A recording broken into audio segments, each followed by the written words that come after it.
Et des trucs éprouvés, connus, hein, qui durent 20 ans, que d'acheter des trucs sophistiqués, électroniques, mais qui ne durent pas bien longtemps.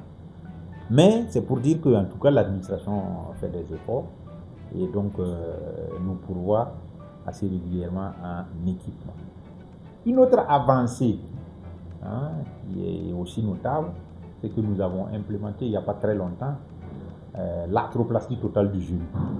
C'est la mise en place des prothèses du genou.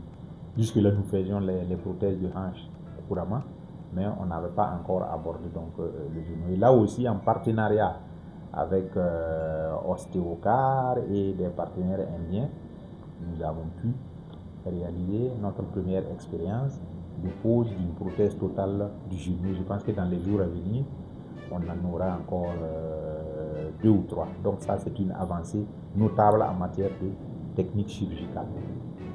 Une autre avancée aussi, dont je venais de parler tantôt, c'est la mise en place de la dispensation individuelle nominative des médicaments.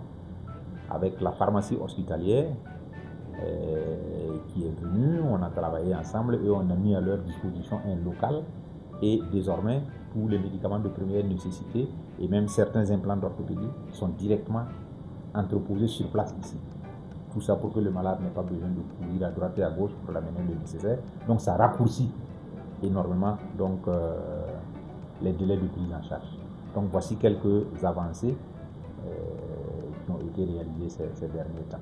Des conseils d'une manière générale, hein, comme je disais tantôt, c'est que les fractures, la première cause, c'est les accidents de la circulation routière. Donc s'il y a un conseil à donner, c'est en matière de prévention. Prévention, donc en ce qui concerne donc, la circulation routière. C'est demander aux uns et aux autres d'être tolérants. La tolérance et la courtoisie dans la circulation, ça c'est